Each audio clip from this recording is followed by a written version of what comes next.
the reason why I haven't bought our first home is like when you literally do the numbers and you see how much you're paying back just for your own mortgage, like it literally caps up like anything that you can invest in. When you really understand the numbers, it makes me cringe to think we would pay $5,000 a month just on a mortgage to live there, and then we're sort of stuck. $5,000 a month too for like a shit place in reality. The reality is when you feel like you have a lack of when you're younger, I always wanted what I perceived the rich people had, and that was that driver. It's like, I want to work more, I want to invest because I want that thing. When you actually just commit to a goal and go like all in, it actually can happen quite quickly. Super quick. When you do get that taste of it starting to compound, you just want to go harder.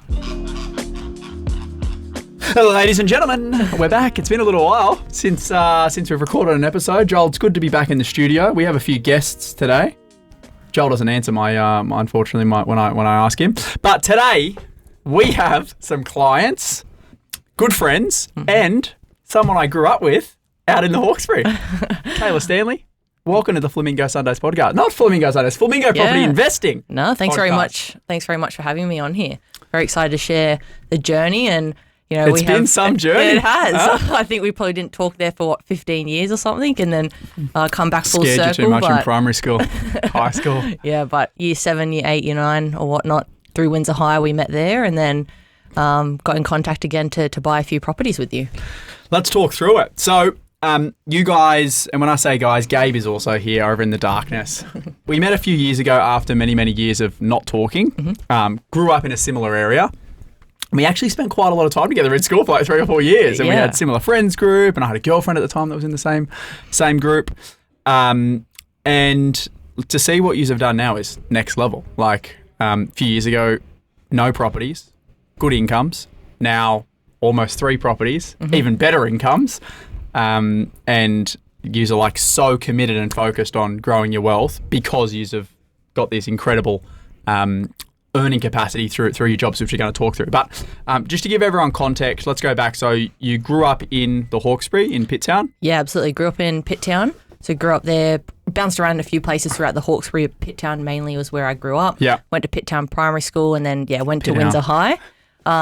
Basically made a transition too and went to Seven Hills Sports High. I think pretty similar when you had left Windsor High School as well. We left for different reasons, but that's all right. I don't know. I was going down a pretty bad path too with the alcohol and things like that. So that's why a big change to continue with sport. Yeah. But yeah, very similar growing up in terms of Hawkesbury friend group.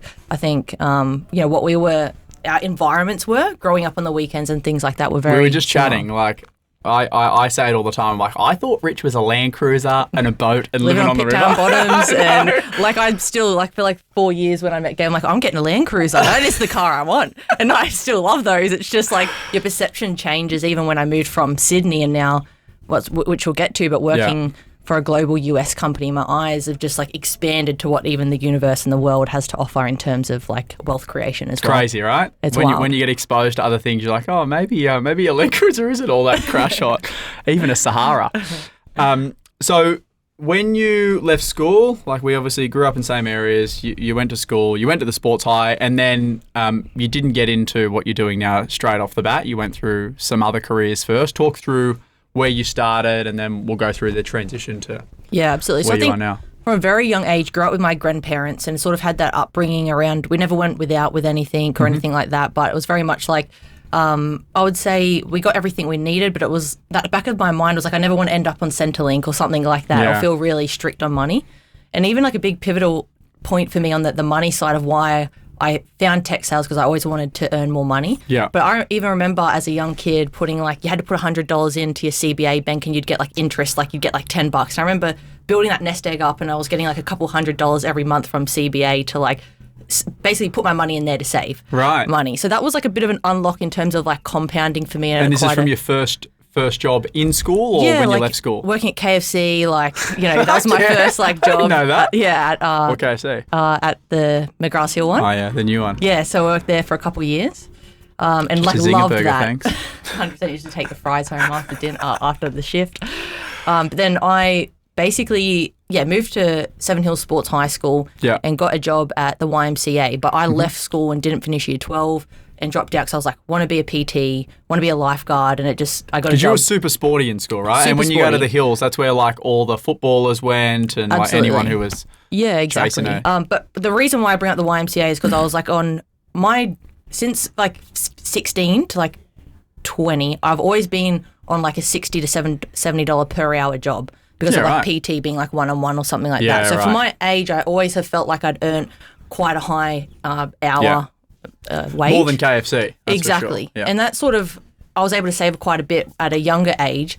But then it hit this point where it's like I'm doing the early morning shifts, late night shifts, and it was not a lifestyle I wanted to continue living. But you were earning good money, right? Earning good money and everything like that.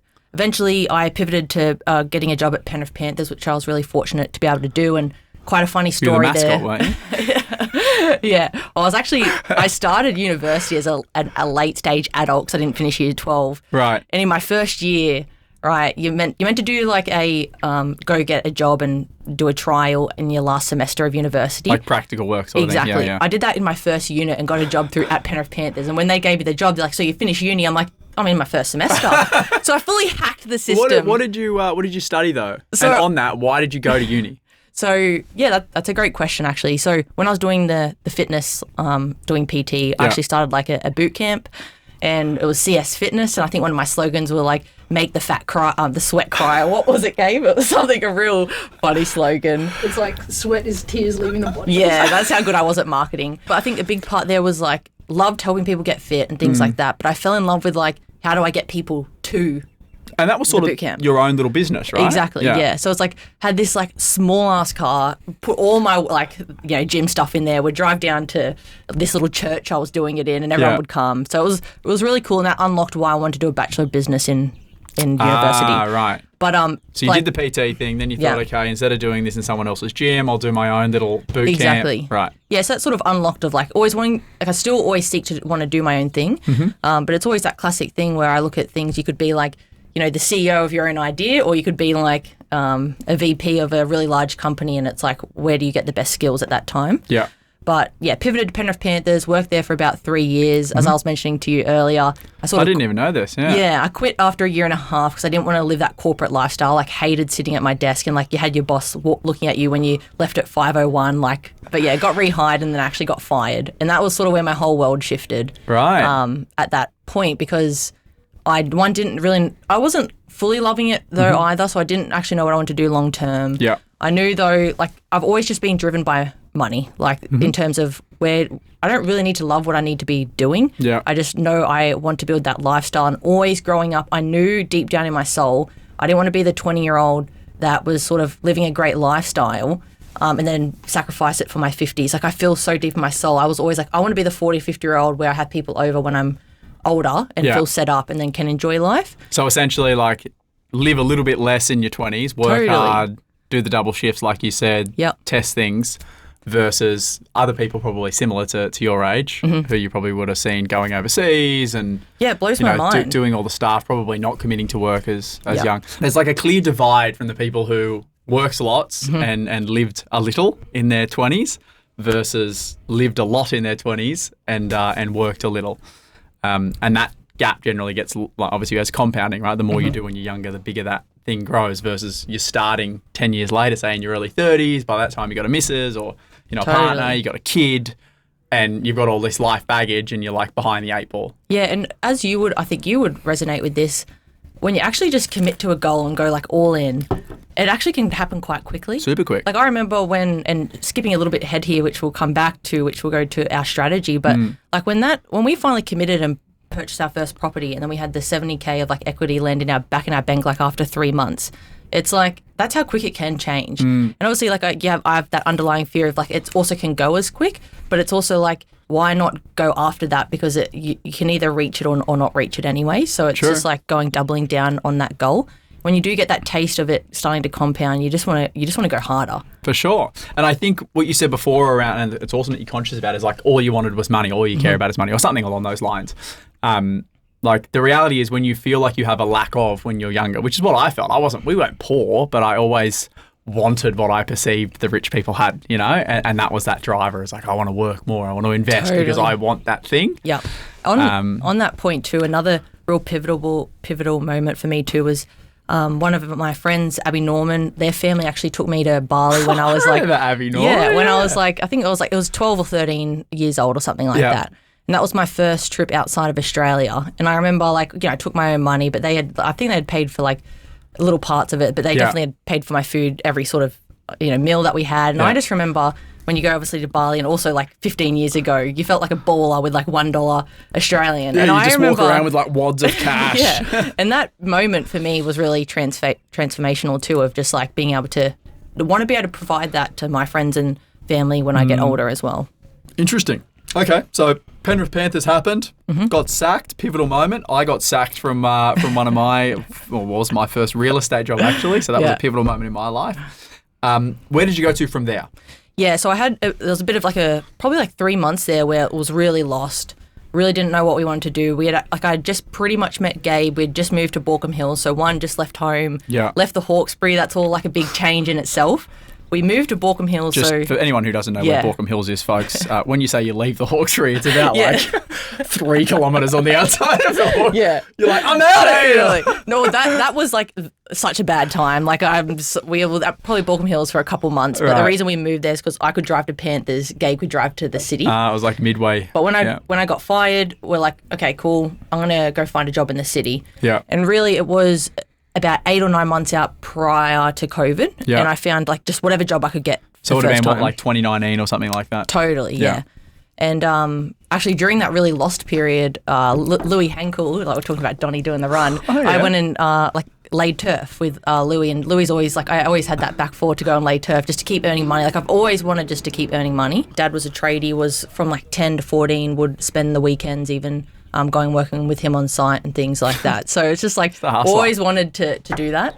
But yeah, I got a job in the interim working at O Media, which was like all the panels. Oh yeah. Yeah, you can was see. that owned by John Singleton? Yeah. And they've I think they've just been bought sold, out. Yeah. But like that was an operations role. That's when I fully realised. So when I was at Panthers, I was in sales and I was like, okay, if people want something, they'll just come and do it. Like, why does there need to be a sales rep? Yeah. I just didn't clock in my head. And then I went to ops and I was just doing like check in, check out operational stuff. And I was like, you can hack the system so much in corporate when like there's just so many people doing nothing. And I wanted to do more, but it was just like you couldn't do more. Yeah. And I was just looking at my clock like every hour, like this is so boring. And long story short, COVID hit and so we were working at home. And as I mentioned, like sort of just met Gabe. And I kept overhearing Gabe, and she had started to work in the tech industry. And just she's like, how many million? Oh, I just have to fly that across. Yeah. But it was so interesting listening to her conversations, more just like the autonomy she had. I think you get treated like an adult in that sort of environment compared to what I'd been used to. Yeah, it's probably like less hierarchical, right? Totally. I mean, you obviously have a hierarchy, but it's less like it was just report to a boss and it was so different than like working in I think like a Coles or Woolies or something like that, where it just feels like everyone goes there to check in, check out. Whereas the tech industry is just like such big minds, innovators. It's not it's your problem. It's like, how can we fix this? And I genuinely have been able to work in that environment the past 5 years, and it's been like a really cool unlock personally, just from a personal development perspective. But yeah, then I basically would realise, okay, I need to get back into sales. I need a KPI to actually like work as hard as I can. I realised that was so you didn't think like maybe I should lay more turf? You're like... No, I was just like, oh, what am I going to do long term here? But yeah, ended up finding a job through someone that Gabe actually connected me with, and they sat me down and showed me their income statement that they'd made $700,000 in 1 year. And this guy was so down to earth, like just wanting to help me, like purely not trying to show off or anything. You know what that takes me back to? You know the Wolf of Wall Street scene where the guy's like, if you show me a payslip for $50,000 now, I'll quit my fucking job. And I was like, how bad do you want it? And I was like, I want this bad. Yeah. And like anything, it's not an easy route and you got to learn the skills and everything like that. But I had never met anyone who earned that much money. Who had earned that and much probably money. like you probably hear about it, but the proof of like, oh, here's how much I earned. Totally. I couldn't believe it. Like, because $100,000, like that was used to be my perspective. I remember my dad when he got his first, well not first, like when he hit $100,000 as income, I was probably like, I don't know, 15 or something, 16. For sure. And I remember hearing, I'm like, fuck, $100,000 a year. Totally. I remember like 100K was just like the end point for me. And then I realized, I couldn't fathom what happened past $100,000. For sure. But and the entrance caravan park as well. That's where we were, Dunleith. Yeah, and even that jump for me when I went from like 60K and then the year after making like 100K, that's such a massive like difference of just like how you live or what you can start investing in and things like that. And I feel like on my journey from when I got into tech, I was, from Panthers, I was on 60,000 a year. Then I got my first job and I was actually on about a 70K base, but then I had 30K comms to make. But obviously that was at oOh!media? That was at actually Splunk. So I got my first job and at oOh!media I was on like that 60 to 80K base as well. And then, when I got into Splunk, I had hit like 150% of my number for the first year. And also I'd earned over 100K for that first time. And that was like a really cool moment. And how old were you then? So, I'm 28 now. Yeah. 5 years ago. I didn't mention that at the start. Yeah, you're only 28. So I was 22. 3, 4, 5, which is 6, young 7. to hit that sort of income, right? 22, 23. Yeah. So haters will say it's not true, but that's all right. So that was really cool. Yeah. And then basically I was at Splunk for about a year. COVID, it was pretty crazy times. Is that still COVID. advertising? Splunk? Yeah. Yeah, they're a big business. They just got purchased by Cisco recently, but they're sort of one of the largest cybersecurity companies in the industry. So it's not advertising? What do you mean by advertising? Like oOh!media was advertising, right? You were selling advertising? At oOh!media I was doing advertising. And then Splunk was the company that you went to with the guy who showed you 700. Yeah, exactly. Cool. Okay. Yeah, exactly. No, that's all right. So ops was like, I wasn't even in a sales role there. It was just like helping the people fix the panels. Right. So it was like, hey, it's broken. How do you hit a quota there? You like fix so many panels? Yeah, exactly. But jumped back into Splunk, which was the first tech job. Right. Okay. And made 100K my first year there, which was really cool. And so when you... So just pause on that. For people who are in, let's say you're someone listening now works for Panthers or they work in a completely different industry, because I get these messages all the time, which is like, no, hey Jack, not everyone has the ability to earn as much as they want. Yeah. And it's like, well, fuck, the reality is, yes, everyone does have the ability to do that. Very few people will actually choose to do it. Yeah. So what you studied at uni, you worked in like multiple different roles. Did you finish uni? So I finished uni after 10 years, and I think Gabe finished it for me, and I paid everyone to do my exam. So fuck yeah. We could say I've got a certificate, but let's say... That is called outsourcing. Yeah, exactly. That's what that's called. But That's called Business 101. The point there, though, is that you definitely do not need a degree to get into tech sales. So that's what I was going to say. Like, you did all these things, you had a uni degree, which doesn't sound like it was finished at the point in time. No. And then when you got into tech...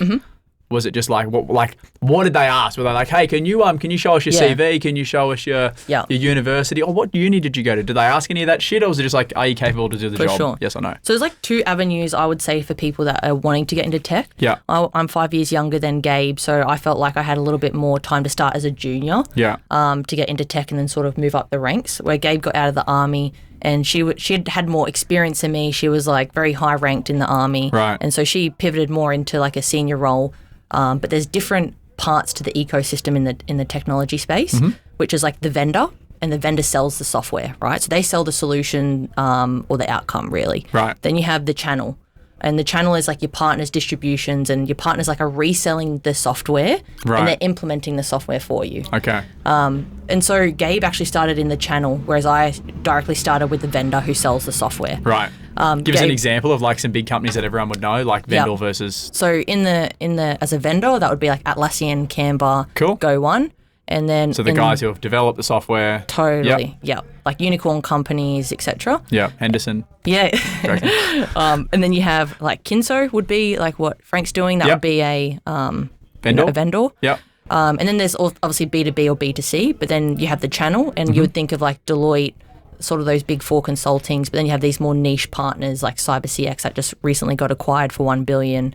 But yeah, your Fujitsu, NTTs and things like that. Right. So essentially they're reselling the product that another company has developed. They're making a small margin on that. Yeah, cool. And now, so back to the point of how would you get into tech? Well, how you got into it, right? Because it wasn't like you had you had a history in tech, like, or anything like that. Really, like, I'll tell my story about, I just helped Ebony, my sister, get a job in tech. Right. 4 weeks ago. There we go. All right, let's do it. She was in childcare. There we go. 5 years, she was in childcare, earning, hopefully she doesn't mind me saying this, like 40 to 50K a year. Yeah. And I was like, and she genuinely loved her job, but I'm like, you can't do this long term. Like, it's hard to live. She then did a really good interim step, which I don't necessarily think you need to do, but Eb did it perfect. I think she went and just got a call center job. She was there for, I think just shy of a year, and then applied. And what was the reason for that? Yeah, so like, what was the reason she went and did that sort of? Yeah, so the call contact center is like, it just shows grit. It shows like when you do become a sales development representative, where I started in the technology space, which is like the most junior role you can get, but you still could earn 100K a year. It's all, outbounding, finding leads and booking those for your account managers. So she did that to learn, like, hey, I'm not just looking after kids and doing all that stuff now. I've got to go outbound and learn how to anyone sell. getting into tech, right? Like a company that's hiring an SDR role, sales development role, or business development role, they know you're not going to have years of experience. They want the junior folks that are like hungry, ready to put in the hours, and just show the characteristics. That's right. And Ebony showed to that. then progress to exactly. whatever. Yeah. So and then Eb went through that transition of going through that. Again, similar things to what I'm talking around just like the channel vendors. You just got to learn a little bit of that vernacular because it is a whole new world of like talking to different words. Vernacular is a big word. Vernacular. Didn't learn that at Windsor High School, let me tell you. But yeah, my story too was very similar to Eb. Obviously, I did have that similar experience in Panthers being a sales rep. Yeah. But because then I would say like more senior at Panthers, but then I had to go a bit more junior to get into a tech role, but I was earning already almost double just going into tech. So depending on where you want to start, and then as I mentioned, Gabe as well, she pivoted a bit more older than me into a bit more of a senior role. But I like to think like the vendor selling the software is like that's where you want to get to, is my viewpoint. Because that's what I was talking to my story. That's where you can get the equity, the shares to IPO, get sold out and things like that and go on that journey to be able to create more wealth for yourself. As all the Canva employees just did the other day, I seen there was a big share buyback. Yeah, exactly. Got to get onto them as clients. Cool. So essentially, in short, you did and your sister just did, got into tech without any technology. Like it's not like you guys were nerds geeking out in the basement, like building shit, like you got in through a sales channel, which you can get into any organization, but the upside in tech is wild. Yeah, and that's a great point to highlight. You don't need tech experience. Like I get a lot of DMs, it's just like, but I don't know tech or I'm not technical. When you are in a, because every business sells their solution or service different. Yeah. I'm the front-facing person to connect the person with how can that software drive the outcome for the business. For example, you're going through your experience deploying AI to acquire more houses and things like that. Exactly. But really, that is like a sales side. Then you have the technical resource that helps you with all that more detail side of things. Yeah. So there's almost those two levers that you need to pull there for that as well. And fingers crossed you work for a tech company where their software ideally sells, 80% of it sells itself, and then you just do the 20%. Yeah, and that's a really big thing too. I think if you got no experience, sometimes it's hard to land those tier 1, tier 2 vendors to get started with, and that's just truth and facts. But if you can start at a tier 3 and then work your way up, that's also another approach to be able to do that. I would say someone... And essentially, like the difference between tier 1 and tier 3, what would be a tier 1 company versus a tier 3? Like someone trying to truly get into a job at Canva straight away, that is going to be hard. It's very competitive. But there's like a company called Go1, they're an education platform, they're 600 employees in Australia. They're doing really well as a software company and they're just about to go global.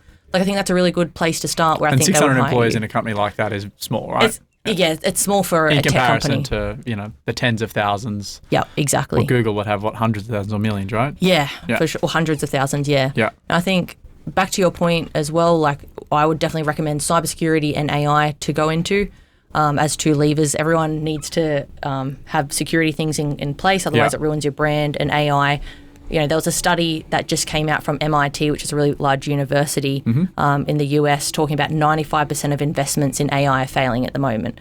And it's literally because it's literally because like everyone's just learning right now, right? But you still need to be making the investments to get ahead, because that one investment that can pay off can make you millions and millions, or if not billions of dollars as well. For sure. So we're in this really sweet spot right now of like how the even industry has changed from like, we went from mobile social media and now we're going into like this, like we went to cloud and now this AI boom. It's such a good time to get into the industry. And we have a huge amount of clients that are in cyber, lots, and they've all made lots of cash. Yeah, and that's like, I'm AI, Gabe Cyber. Yeah. Whiz. Should have got him Whiz Whiz early. Yeah. A few clients did, and they made bank. So let's talk high level numbers. So you went from, what were you earning at like Panthers and that? So I was 60K at Panthers. Yeah. And now the past 2 years, I've made over 350,000 per year. Crazy. Yeah. At 28. Yeah. There you go. From Pitt Town. We may as well just shut it off there. There we go. That's how you do it, folks. But everyone's been listening intently to then learn what you do with that money and what you and Gabe have done with that money. So let's go back to 2000. What are we in now? 25? Was it 24 or 23 that we started? Yeah, our first property that we've purchased, which if you go to that other one, I think that was about 18 months ago. So there it is. Yeah. 23. 23. October 2023. Yeah. Right there. So a few things happened. So we actually spoke probably 12 months prior to that. It was 2022 we spoke. And I remember the conversation was all around, there was like a potential for you to move to Coffs Harbour or something. Oh, we could be living anywhere. Like, you were like, I think I might go to Coffs. And then you were like potentially going to buy an owner-occupier on the North Shore. And even did a bit of like personal development for me. I actually grew up in like 10 different houses when I was growing up. Right. And Gabe actually was like in the army, lived all in different places. I've actually just come to realise like rentvesting is the way for me because it's just like I want to experience new places and things like that. So it's actually worked out like that is a better lifestyle for me than to commit to a house. And you for 30 travel years. a lot for work. So and much. Like you do shit, right? So like being fixed to one location, having a big mortgage, not ideal. Totally. Maybe ideal later down the track, but not right now. Another thing I want to talk through before we start talking through the investment portfolio is, combined income for you guys now is 800,000 plus, right? A lot of dough for young ladies. But you haven't gone and rented like, the big house in wherever, Bronte or bloody, the North Shore or anything like that. Like, were you living in a granny flat recently or still are? Yeah, so cool. If I just backtrack to like when me and Gabe met, let's just say we were net $50,000 with like bad debt tied to our name. So over that whole period of time. What did you spend the money on? Well, I was positive when I met Gabe. Gabe was the net. Wanted to deck out her furniture with a personal fuck yeah. What did we go? King furniture and stuff like that? But that whole experience is like the whole point there is that from that moment when we knew we wanted to like build our wealth, we actually started and we decided to go live in a studio apartment. So we already made that sacrifice from day one to like live in a smaller place together. And then we did upsize a little bit when we started to earn a little bit more money just because we had like a dog and a cat and we're all sharing the same space. But our whole goal over this whole past 7 years is always to be able to save 50% of our income that we've earned essentially. Yeah. And we actually did start to rent a place, like it was $1,350 a week, but my sister was living with us. And we probably hit that point where it's like, we've got a really big house now. It's like... Where was that? Yeah, that was in Narrabeen. That's where you were going to buy Narrabeen. Yeah. And that's when we got back in contact with you. Yeah. But just recently, so we moved up to the Central Coast 18 months ago and really fortunate for my dad to have finished building a property and he has a little granny flat on the back. So we've moved back in there, like paying a bit of rent, but obviously made that sacrifice again to be able to go and purchase now like our third, and we have plenty of room to buy like fourth and fifth property now. Yeah, your serviceability, like you're not constrained by serviceability at all. No. Yeah. So that's a very, very important thing for the listeners is like, regardless if you earn $800,000 a year or you earn $80,000 a year, like if you can live below your means, it means everything's going to happen way faster, right? It's obviously harder to live below your means at $80,000 than it is at $800,000, but it's also very easy to have lifestyle creep, right? Like the reality is you girls could live in a $2,000 or $3,000 a week place, you could be eating out every night, you could drive European cars and all that shit, you could go on overseas holidays, like you could do all of those things really easily, but you're not. So back in 2023, fuck it, I can't believe it's 2023. It's so crazy. First property. Let's talk about how we landed on how this all come about. So we obviously started working together. What was your perspective, perspective on property and investing at the time? Yeah, so we obviously spoke with you the first time. Yeah. And we're ready to go buy a property, but it was like a first home buyers. Yeah. We then spent 12 months like just going so deep on like truly what we wanted to do, read all the books, the podcasts and things like that. During that time we had got started with stocks, so we probably had about $150K at that point in stocks that we had just invested. Just tech stocks that like were sort of similar to what you used to doing? That was like in ETFs, like not even part of our companies, like A200 and things like that. But it was a real big unlock at that point when we kept reading more books where it's like, okay, we have $150K and we just got like $5K back for the year. And then when you obviously buy $1 million property and then you get like 5% return on that, that's already $50,000, for example. So you're leveraging your money versus not leveraging your money, right? Exactly. And that was like, once I fully understood that, like it was just like a no-brainer for me to be able to do that. And obviously when we then re-engaged with you, we sat down, had like a big strategy session around, that can be the end goal. At any point were you like, fuck, should I really be listening to this guy who I was going to say this. So a bit of backstory. About 12 months before re-engaging with you, Gabe said, I have a friend from high school and he's a financial advisor. Let's connect with him. Right. Really lovely guy, just didn't work out. And then about 2 months, like, a couple months later, I go, Gabe, I got a mate from high school. I got a mate from high school. And Gabe's like, so were you good friends with him? Like, sussing him. I'm like, I got a friend from high school, and then we got He was up. loose, this And the bloke. thing is, though, like, actually, I believe, like, your personality and Gabe's personality are very similar. Yeah. And I think the same thing when we talk. so it was like, it all worked out, but it was funny. A very funny story around that. Probably, you wouldn't But think, to you your wouldn't point, think Jack, at school too. like someone you'd listen to, right? Yeah, but, you know, like, not to blow smoke up your ass here too, but Please do it.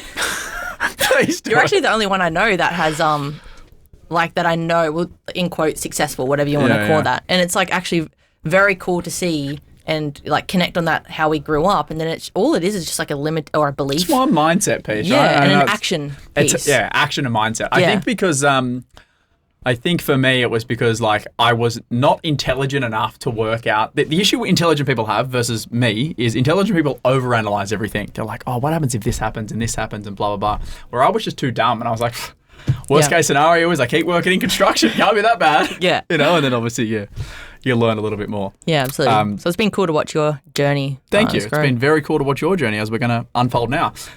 So back in 2023, I get another thing which is probably, a topic to cover off is we bought an apartment in Newcastle, of all places. Not a house, not in Sydney, not where you grew up. We bought an apartment. Was there any reservations on when I recommended an apartment? So the whole reason there, back to, you know, buying a property with your partner is like that risk threshold. Yeah. Definitely for that first one. Like if I go back in time now, I fully would have felt more comfortable to buy a property that was probably $1 million to get started with. Yeah. But to get started with, I was like, no, Gabe, like we're going low, like to see how this plays out. We're going and 400, I think we had Bundaberg. landed at that point, I think that we knew we had the cash at that point in time that we could like execute tomorrow. Yeah. But also didn't want to like over leverage as well because like I'm more low risk. And so we sort of ended up there based on those two things. So we spent $690 on the first property. Yep. Went in with an 88% LVR, is that right? Yep. 88% LVR. And then within a few months, we had a reval done. Everyone loves a good desktop valuation, by the way. And then you guys pulled out nearly all the money you put back in of 75 grand. Yep. That was January 24. So what was that? November, December, January, 3 months' time. Yep, 3 months exactly. And at that point in time, like the time that, you know, the house settles, like that was like a couple months and you keep saving up more money again. And we still had a bit of a cash buffer when we purchased Nesca. So when we had pulled that money out from Nesca after a couple months, we were already ready to go for property number two. Yeah. And Nesca's value now is 870. Is that based on the most recent valuation that we've had done? Yep. So what's that? 200-ish thousand in growth in what? 18 months. 18 months. There we go. Was it scary? Were you like, fuck? Yeah, it was definitely like a daunting experience, like committing to doing this. I think, you know, you always have that commitment of like, this is a long-term strategy. Definitely got to get used to that because it's like, you know, sales is a high-pressure job. You always got to be meeting demands, quota and things like that. And but it can it's change like, really quickly, can right? change really quickly. So it's always important to like go off like, I believe like your base to keep investing than the commission as well, because that can always be a downturn. But I think that's also a conservative approach as well, which is good. Yeah, and I think though why I got comfortable is because of all those factors, right? Is what made me sleep at night factor. Like I think we had like a 6-month emergency fund, which Gabe would probably like 1 month. But all these things in place David made me feel spent it on furniture. She's like, fuck, you wouldn't believe it. Yeah. But I think we're refurnishing. Literally. But I think the main thing is like the worst case again, we could sell the properties or I don't do anything and I'm in the same situation 10 years down the track, which I see very often with a lot of people. So it's just like that, not fear, but like that drive to that made me want to do it. Yeah. And then we also had the plan, right? Where you could see like, hey, this property is, if it grows by X, you know, it's going to cost you Y to own. Yeah. And like you said, the worst case scenario is if it doesn't work out, you can't afford it anymore, or you just choose a different avenue, you sell the property. Totally. But yeah, big piece of that going through with you was like the game plan of like long term, how can we actually, like what does this strategy look like? Because I think once you got that 30-year plan, 40-year plan, it's just like, that's fine. Just And the funny thing is, like, it's easy to build out in software, and people go, "Oh, fuck, that'll never happen." You know, like when I show clients numbers, like, "Hey, this is where you're going to start. This is where you're going to end up." I know there's like an element of doubt where they're like, "That won't happen." Yeah. And then when you actually start to go on that journey, it's like it actually does happen. It does. And the only reason it won't happen is if you don't take the action to make that happen. 100%. Which you know you guys have done in droves, and then February 2024. So say 6 months later, property 2 That's funded by the $75,000 worth of equity we pulled out of property number 1. Yep. Which was 75% of the original money you put in, plus then cash on top that you had left over, Yeah, which exactly. was about 80 grand. So you had 150 odd thousand bucks. Yep. Yep. Cool. Exactly. Let's talk through that. Second property, same location, Newcastle.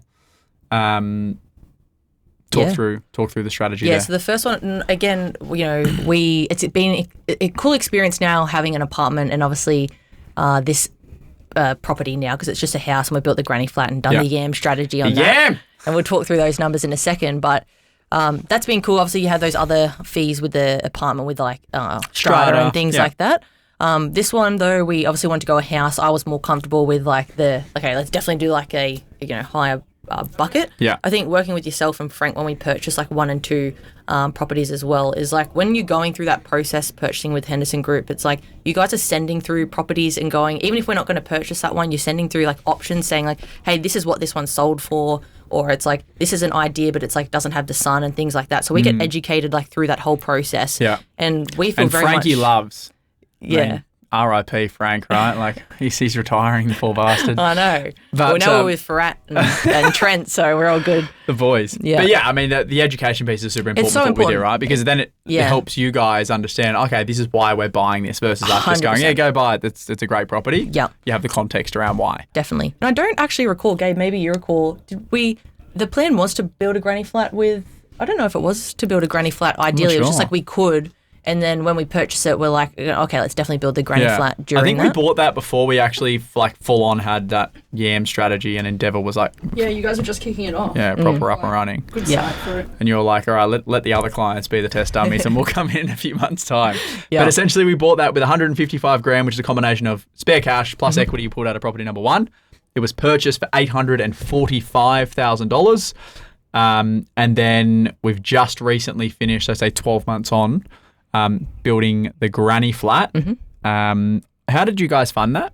Yeah, so we did worked with Jeremy and he was able to get the construction loan. Yep. So again, didn't pay any money out of pocket. We got the vals done that the property would be worth X amount. If complete valuations? Exactly. Yep. So they essentially just used the what it would be worth finished val to then give you the money to fund it. Exactly. So like that was again mind-blowing experience just to not have to put cash in. Yeah. We did the granny flat. And then once we had got the tenants in during the granny flat, or the granny flat now and the property rented out, we were actually like $100 away from, positively geared. Like we're almost neutral. So $1,350 a week it's rented for now. And that asset's valued at 1.2. Yep. Cool. And it's cash flow neutral. And what about property number 1? What's that costing to own? So it's out of pocket or about just over $1,000. We've obviously now done the revals on both properties and we've just pulled out. We had $280,000 land in our account 2 days ago to now go purchase property 3. So again, we won't need to use any cash at all for property 3. Let's go straight to the pub after this. We'll make that like $260, I reckon. But like that, on that first property, like definitely the hardest one is buying the first property. Once you get the first property, it's like, it's a crazy. It becomes a game, It right? does. Like the time and market. The thing that you guys have cracked, which is, I suppose a big part of this podcast is the income piece, right? Which is the thing people really struggle to crack. Like if you can't crack the income piece, the property thing becomes really hard, right? Because you have cash flow constraints to actually how much you can afford to pay for out-of-pocket expenses. You have serviceability constraints. But if you can crack the code with how do I just earn more money, like all this stuff becomes simple. Yeah. Because $1,000, what's the hill costing? $1,000 a month? Roughly? Just over $1,000. Oh, it's like a $4,500 mortgage, but then with people renting it out, we're about like 1.5K a month. A month out of pocket. Cool. So what's that? Roughly 20 grand a year, give or take. So we've worked basically out with once we purchase property 3, which is going to be around a $1.2 million place, which we'll chat through, but it's going to be about 70 to 80K out of pocket per year. Pre-tax, and which we were discussing, we are basically saving 20K per year. So that's well and truly still covering the 20K per month. Yeah, so per we're saving year, that. Fuck me. Yeah, per month. Where's the other 780 going? So yeah, still being able to service all those. Yeah. Then going through our first year, being able to negatively gear that with our tax strategy as well. Yeah, and because you guys are paying 47 cents in the majority of your income, essentially that means if the properties are costing you 60 to 80 grand a year to hold, you're going to get almost 50% of that back, right? So it goes from being 60 to 80 grand, let's say it's 70 grand out of pocket before your deductions, to then $35,000 after you get your deductions back. Yeah. And when you then look at that versus how much you earn to carry, what, $3-ish million, just over $3 million worth of assets? Yeah. Not that much, right? Yeah, and I've just pivoted to as well, like going to the PAYG model. So instead of waiting for the end of the year, just getting that on a monthly basis. Let's talk through that. So the PAYG tax variation, right? So how do you get paid? Is it weekly, fortnightly, monthly? I get paid, monthly. And then like bonuses come quarterly or something? They come within 45 days after me closing a deal. Yeah, right. Okay. So essentially what Caelah was talking about there is the PAYG tax variation. So instead of paying all this tax out, giving the ATO an interest-free loan, and then after June 30, then doing your tax return, then getting it. Like the reality is most people don't do their tax return until the following year. You are essentially now getting your tax back in every pay packet. So instead of paying whatever you are paying in tax, you'll pay a little bit less. So you've got a higher net income. And then your tax return at the end of financial year will be much lower. But it's helped with cash flow, right? Cash flow. Yeah, exactly. So you said property 1, property 2, built the granny. This and remember, this is all within, what are we in now? August 25. This is like within 2 years. 2 years, yeah. Property 3 is being purchased with the $280,000 worth of equity that have come out of property 1 and property 2 after building a granny flat as well, of which it cost you zero other than the approvals and stuff like that you pay for with cash. And that's going to be Brisbane, Gold Coast, $1.2 million asset with the YAM potential. So we can obviously make it cash flow neutral as fast as possible. Let's talk through why we went to Queensland versus staying within New South Wales. Yeah, so one of those big reasons were like diversification being one, but the other main one was around the tax threshold. So that was, again, the land tax. Land tax, yeah. So maybe you can talk to that because that's like a new space to me, but that is part of it. It's Jack's bane of my existence. Exactly. That's what it is. Yeah, so it's obviously as you buy more property in one state, I own all my properties in New South Wales. And in New South Wales, when you hit your threshold of $1,075,000, which I would say you're probably just on the cusp of, you then start to pay 1.6% of every land value dollar above that. So, when you own lots and lots of properties, it costs lots and lots of money in land tax, which is essentially the way that I look at this land tax. The land tax bill is like the unrealised capital gains tax. Everyone thinks it's like upsetting because they're going to do this in super. It's like we're already doing that with land tax. You pay 1.6% every year on an increased land value of an asset that you haven't sold. So the reason we went to Queensland is so we can buy probably another 2 assets up there and the same thing, have no land tax, which just means you can keep growing your portfolio with less expense. Eventually you'll hit the land tax threshold in the major states that we buy, and then you're going to have to start paying it. But the longer we can push that down the road, the better. So that experience has been really great. Kick that off with obviously Farrat and Trent. And again, back to the point around just like the education, new states, so learning new things. It's like they don't even, when they do auctions, they don't even have set sort of a price and things like that. I don't have to tell you what the price is. So learning a lot through that process as well. And I think the big thing with like the Henderson group, like, we have we're like 1.2 mil. And it's like you guys are never pushy in terms of like trying to push more. Or it's like our final decision. It's our final decision through all that, which is really good. Lender's mortgage insurance. You paid a little bit of lender's mortgage insurance? Yeah, we do. Yeah. And what are your thoughts on that? Because a lot of people get caught up in that, right? They're like, I don't want to pay lender's mortgage insurance, which for people who don't know is an insurance you pay on behalf of the bank. It doesn't even insure you, it insures the bank if you go in with a less than a 20% deposit, if you're not someone who's in legal or accounting or a specialist field. So you guys are paying a little bit of lender's mortgage insurance, but the reason for that is so you can get into the market sooner, right? Market sooner, buy more properties. And I think when you've mapped out that whole like 30-year strategy, and then if you whether that's to downsell and then like pay it out or whatnot, like you just got to look at that macro view to be like, it really doesn't matter. And especially when you get started and feel that feeling of like the equity growing, it's almost like outweighing that anyways. Yeah. And I mean, to see you've got $280,000 of equity coming out of the first 2 after already pulling 75 out of the first one. So $350,000 worth of equity total, and you put in 100,000 of original cash, right? So you're like 3.5x your original cash position. So paying a little bit of lender's mortgage insurance when you've already made 250 grand net is not a bad thing. Yeah, right? Absolutely. So the goal is by 2027, which is next year, 5 mil total assets from zero in the end of 2023, essentially. Yeah, so we're in 2025 now. So let's say a year and a half. Smoke that. Another year and a half. that's definitely our goal. And I think at this point in time, it's like our goal is to acquire $5 million of property and then just sort of let that go for that period of time and see where that leads us. We need to add a zero to that $50 million. Another interesting thing, which I've just noticed since I've been reading this paper, is we started at a $690 purchase, then we slowly moved up to an $845 purchase. Now we've moved up to a $1.2 million purchase, of which, you know, by the time you add the granny flat, you're talking, say, a $1.5 million purchase. Any like thoughts around or like how your comfort level has changed from like just the dollar amount? 'Cause people get caught up on that too, right? They get a pre-approval or they get the capacity of like $1 million. They're like, oh no, I'll spend 800 because I just want to be conservative. Yeah, like, it's just totally. One, definitely going through it makes you way more comfortable is like the biggest thing. The belief of just like paying it back doesn't make your lifestyle worse and things like that is a really big one. Like I definitely wish I want to say I wish I started with $1 million property, but it's not reality based on who I am and wanting to learn through that. But now understanding, like even with the YAM strategy, building the granny flats, you can pull all these different levers. Like even if you want to go interest only, like there's a lot of these little things that you can toggle if things do get tight, not over leverage, obviously. To increase your cash flow position. To increase the cash flow perspective. So that's given me a lot more comfortability.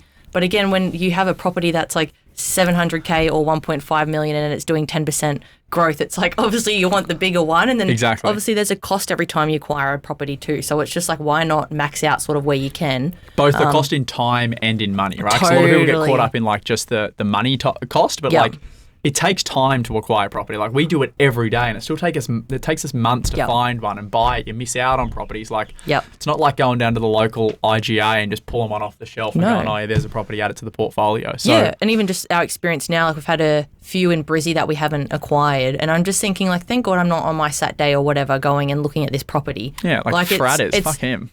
I think that 1.2, like when we also went with Henderson, that first fee for the buyer's agent, like that was probably the biggest bit of money I'd spent in terms of like investing in myself. You girls are on like the greatest deal ever. Yeah, we know that. But at that time, it's also that's like... what happens when you become an early client of Henderson. But you know, when you do that and you see the equity growth, you're like, that was the coolest thing to be like, wow, it is worth paying something for a good service.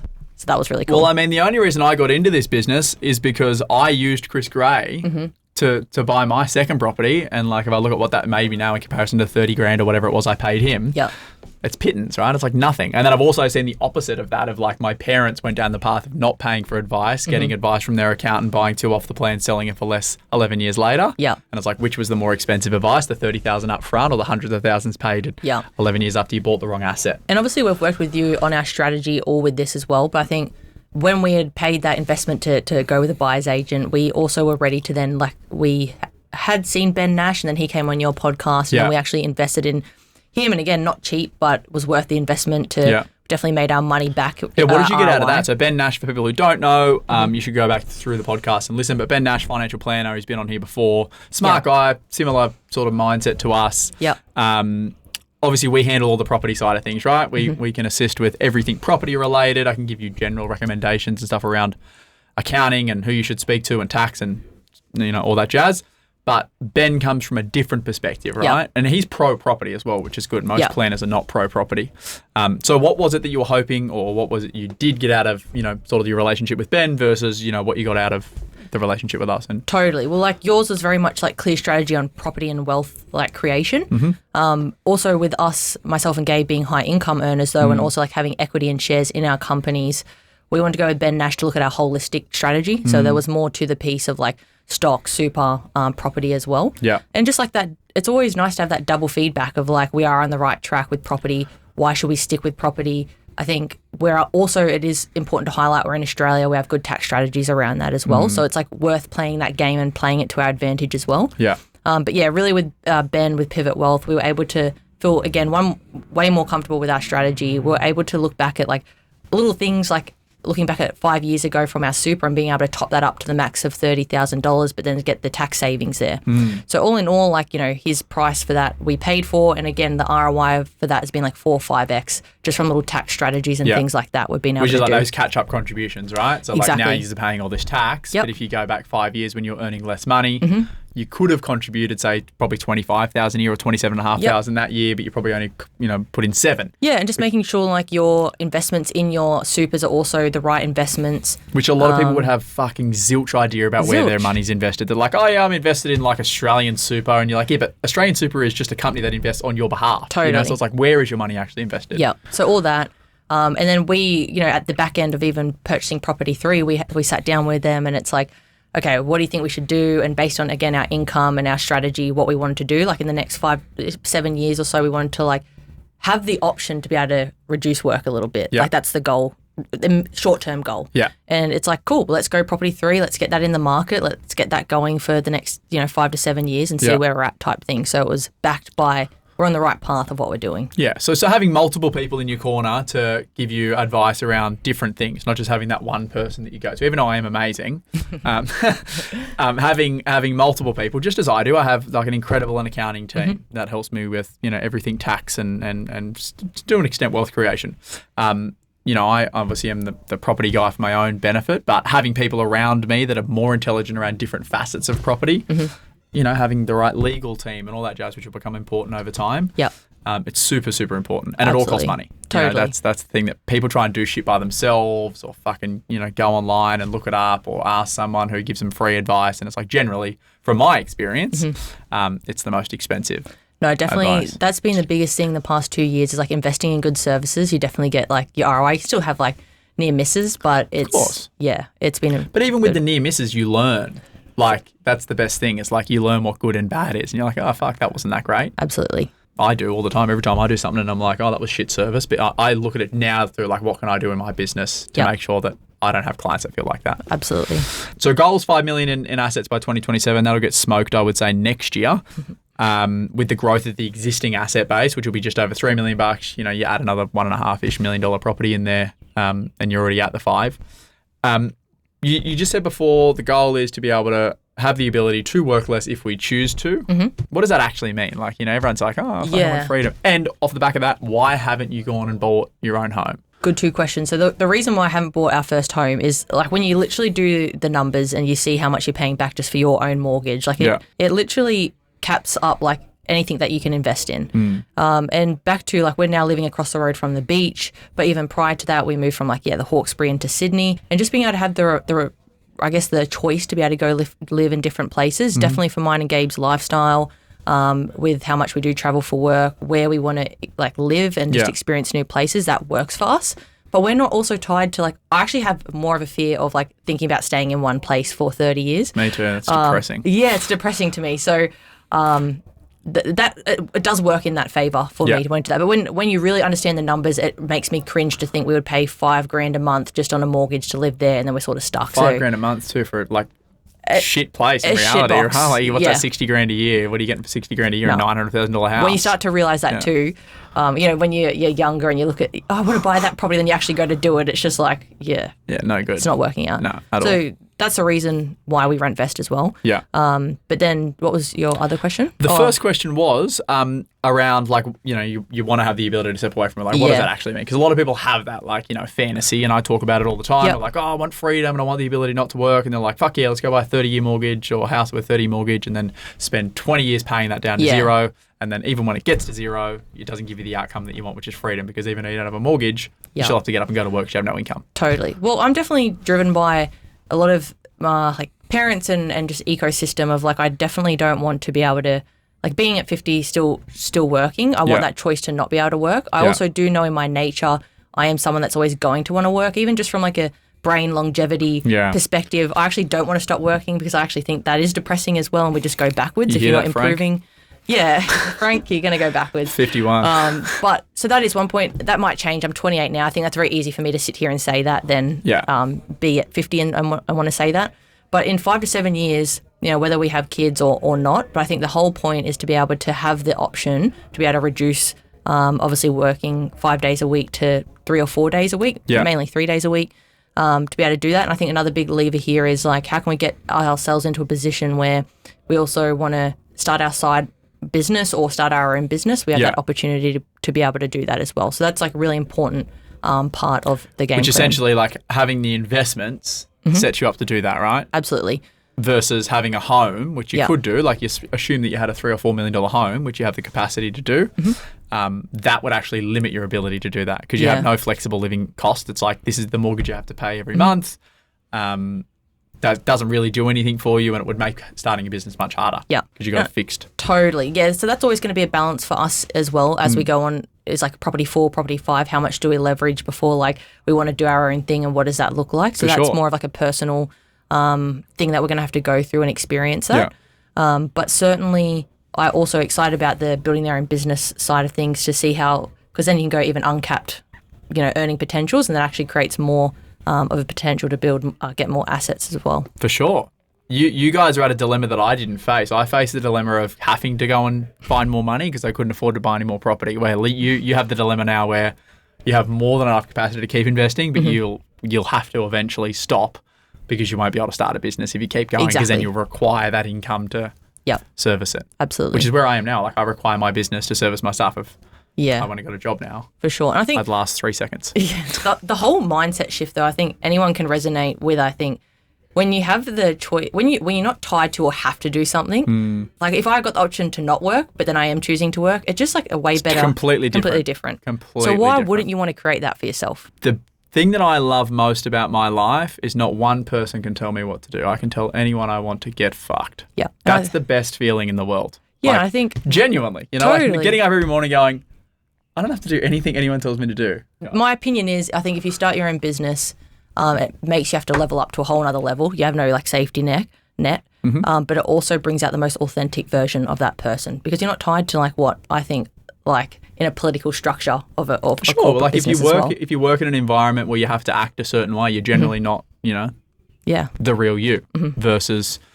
Inside of a business, you still go through that. Like, I've learned how to be a leader, a better leader than I was when I, began working, and you go through like these identity shifts where you're like, but see, it's pushed you to like have to do that, right? Yeah, or it pushes you to have to do it if you want to continue to grow, right? Yeah. Like a lot of people, they blame the externals for their business not growing. It's like it's always someone else's fault. Oh, the government's too high, the taxes too much. And it's like the reality is the reason there's Canvas in the world is because they grew that company there. It wasn't by luck. Yep. And the reason that a lot of businesses struggle, again, is because of the leader of that business. Absolutely. So, like, if the business is continuing to grow, it's generally a good reflection of the leader in that business, I would say. Yeah, I totally agree with that. And when we've gone through periods of stagnation, it's generally been because of me. Mm-hmm. Yeah. So have we mapped out, whether it's through us or whether it's with, Ben's team, when you'll actually have the ability to chill, go 3 days a week? Yeah, I'd say... Or like, what's the number that we're going? Like, we're talking 5 mil gross assets by, 2027. Yeah. What does it actually need to look like to not work as much as you are now? Yeah. So I'm. There's 2 pillars that I am playing with right now. Is like that whole Chris Gray model, which is like sort of your model of like, do you actually never sell the properties, or do you sell down the properties and pay back the mortgage and then have the rest of the asset left. Mm-hmm. So sort of playing with that, but I'd say 7 years from now is like we have the option to be able to make that decision, what we want to do. Yeah. So sell down some assets if you want to, yep. Pay down some debt. That then increases the income that comes off those assets, or you invest in other assets that produce more income. Yeah. Or just keep hustling and never sell. Exactly. Yeah. And look, Chris had the mindset of never selling, but he's in his 50s now and he's just sold a heap of assets. He's got now some that are unencumbered. But he sold when the time was right, not before then. Yeah. What about the savings rate? So where did the 50% savings rate come from? And like that's a goal that you guys are still, so as you increase your income, you increase your spending capacity by a little bit, but you also increase your savings rate. Oh, look, I don't remember where I exactly found it, but I'm pretty sure like in Australia, like most people only save like 10 or 20% of their, really low of their income. I'm pretty sure I'm negative. So you're asset rich. That's right. So that's sort of where it came from, but obviously once we've sort of locked on a number and we've done it like 2 years in a row, it's like you don't want to then not do it. That's a new standard, right? Yeah, it's a new standard. Yeah. So we've always like maneuvered our lifestyle around to continue doing that. Yeah. So that's sort of where that came from. But again, if we can continue doing that, I think there's no reason we need to spend more than that. And it's always back to budgeting. It's just like, okay, what's the focus of this year? What's the goal of this year? Like this year we actually wanted to spend more and go on more holidays, but we're still doing that 50% savings rate. Yeah. So yeah, it just changes year on year, but I would say very strongly we want to be able to continue that over the next 7 years as well. And lifestyle has changed a little bit. I've got my little note here that says sacrifices and hyperfocus. Mm-hmm. Don't drink anymore? Yeah, so me At all? and Gabe's like 3 years completely sober, or Solid. not had a drink of alcohol.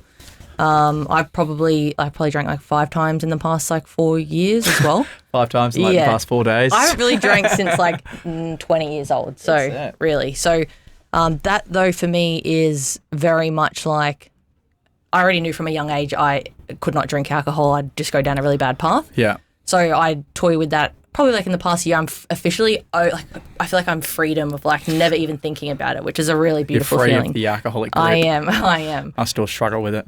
Yeah, but it's taken a lot of time, yeah. But so that's a big sacrifice. I think how much you can just spend money on that when you're all going the shit out. that it comes with. Totally. It's terrible. And then, the sacrifice obviously moving back in with a parent is obviously a big one, because it's like... But even if we like pretend that you weren't living with, like, you're not living with your dad, but on the same property, and you were living just in a granny flat, like, not many people will do that. That's what I always talk about that stuff, and it's like, you can choose to live for a lower expense, but people choose not to. So we work in hybrid roles, so that's something that is fortunate, but my rule is like, I will always work for a hybrid role, because my end goal is to make as much money as I can in the year, but also live a great lifestyle outside of work. So I absolutely love training. And it's like, for me, that's number one priority every single day. And then it's to invest outside of work. Yeah. There is so many granny flats. We now moved an hour. We have to travel onto the train back into the city when we have to come for work. Yeah. But it's worth that extra hour, though I'm a big believer on time. But the time I get back in being on the beach training each morning, but to the point there is like, granny flats are like $500. You can rent out $500-$600. You can rent out in a nice location if you're willing to and they're travel like a bit. New as well, right? They're like, all new, because it's just like... It's a relatively new thing. Yeah, exactly. Mate, that granny flat on Sunder, that thing is an absolute beast. It's beautiful. I'd live in that. Yeah, absolutely. And then also like running now is a big thing. We did a run once. Yeah, we did. Impressed me, must say. Yeah, absolutely. You did Last Man Standing Ultra, 50K recently. Mm-hmm. Yeah, so always, growing up sporty, did like the bodybuilding, like CrossFit, like lifting, etc. I remember the bodybuilding, Yeah, did the bodybuilding Dan scene. Jones and that, right? Yeah, exactly. But I think what's been a real unlock with the running and sort of the half Ironmans and things like that, it's purely focused on performance. Yeah. And it's not like a body thing or anything like that. And it just gives you like time out there. It's all just like mental game, which is like very, very fun. Recently did the 100K backyard ultra. And then I've got the half Ironman in 3 weeks to do a trial run. That's my first triathlon. And then going to send it for sub 6 hours in Busso in December. Beast. Isn't it funny that like as you move in the direction of like personal development, like you notice like success leaves clues, right? Like everyone moves down that path of like being more conscious about their health, going out less and partying less and drinking less. Yeah. There's always like an element of something which is like a high intensity sort of activity, whether it's like running or swimming or Ironmans or high rucks or all that shit. Like everyone sort of moves down that same avenue and very, very rarely now would you see someone who's successful that's unfit, that's a massive pisshead, that, eats unhealthily. Yeah. Actually, like years gone by, that was a thing, right? You'd have like a boss who's like a fat fucking pig. 100%. And now I would say it's not really like that when from what I I see. Actually started at MoveWorks and my CEO came over to Australia and he was wearing like an Aura ring and running, I fell in love with him purely based on like, wow, this leader is actually caring about his health. Because I think a lot of, like, again, leading from the top, you should be caring about like your health, your fitness, like going to sleep and things like that, because it just doesn't have the longevity otherwise. And I think this new era that we are in, like I do think like drinking's becoming less and less, I do think. Yeah, it's like more cool now not to drink. Yeah, it is. Like before it was like, it's cool to drink. Where now it's like if you drink, you're like, weirdo. I mean, in the circles that I hang in, right? Like I don't know if it's like that in other places, but a lot of people don't drink now. Or they drink in like moderation, where it'll be like if they're overseas or, it's like special events or whatever. Yeah. But being in tech, like it obviously, and Penrith Pan, there's like very big drinking culture, going out, wining, dining and things like that. I do really think that whole element of like you are training for something and telling people that it is a good thing to say, because it does, people respect that and don't 100%. Want to sort of push. So that does help. And then on top of that, it's also like a big dog thing, you know. Like, that's why I keep doing the bigger and bigger runs. It's just good to always have something you can one up someone with. It's like I did 100K. I'm like, oh, did you? Did 330. Yeah. For my ego, it does. That's right. It is a good topic starter. Ego booster. Yeah. But like you're starting to build a personal brand now, which is amazing to see. But all of those things like tie in, you know, with your brand. It's like, absolutely. You know, if I didn't have the personal fitness goals, I'd just be like a property guy, right? But like if you start to add all of these other things that, you know, that sort of makes you one. And like obviously being sporty, I definitely wanted to make it pro as an athlete. But like women's sport there was like 20 grand a year. And like I made that choice very early on that I had to go work. And, you know, maybe back now it's fine. But at that point in time for me, like it wasn't really an option. And I always think like I've now created this perfect lifestyle for myself to be able to like, because I always loved training, not so much game day. And now I can just like, because like triathlons cost a lot. Like all these events cost a lot of money. Even like physio or sauna, ice bath, like you do need wealth and money to be able to do that comfortably. And I literally remember when I said, when I was younger, if I can afford a 90-minute massage every single week without not worrying about it and I tap it, I've made it. And like that happened a couple of years ago. And it's just like, it's such a cool feeling to be able to train. Every time I have to go for a 90-minute massage, I have to look before I walk into the shop. But like the point there, it's like I train like an athlete now more than I ever did, but because I do have the means to be able to do that as well. For sure. And it all becomes way more interesting as well when you do have the means. Like as you make more money, you start to, I mean, I know I do, like, what's his name? Gary Brecker had like fucking protocol thing where did you see that? Where like the thing that he used for Dana White, you could buy like the red light therapy bed. And I was like 150 grand. I'm like, fuck, should I do it? Yeah. I mean, like having your own chef, like that's just a perfect example. Oh yeah, forget about that sometimes. Yeah, that's really cool. Yeah. Well, that's why I did it. I was like, fuck, I eat like an absolute pig when I'm not here. And like when I say pig, I like just shit because like whatever's fast. Where now I'm like forced to have a really nice breakfast, a really nice lunch, and a really nice dinner 5 days a week at least. Yeah. Where are we going to go to from here? Where are we going to wrap up on? We've covered a lot. We did cover a lot. Pretty impressive shit. No, I think just if you're someone that's on the edge of buying a property, get going. It's worth jumping in. You can only learn by doing.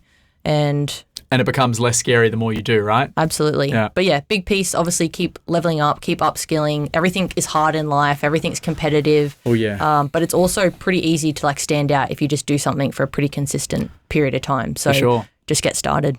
And focus on that income piece, right? Because it makes all of this shit so much easier. It makes being healthier easier. It makes investing easier. It makes life easier. Yeah. Very impressive. Thank you for coming on. Next episode, we'll do a Gabe-only potty, and then we'll do a joint potty. That sounds great. Good shit. Thank you. Thanks, Jack. This is general advice and does not take into consideration your objectives, situation, or needs. You should consider if this advice is suitable to you or your circumstances, and please read any applicable PDS beforehand. This is a Henderson podcast production.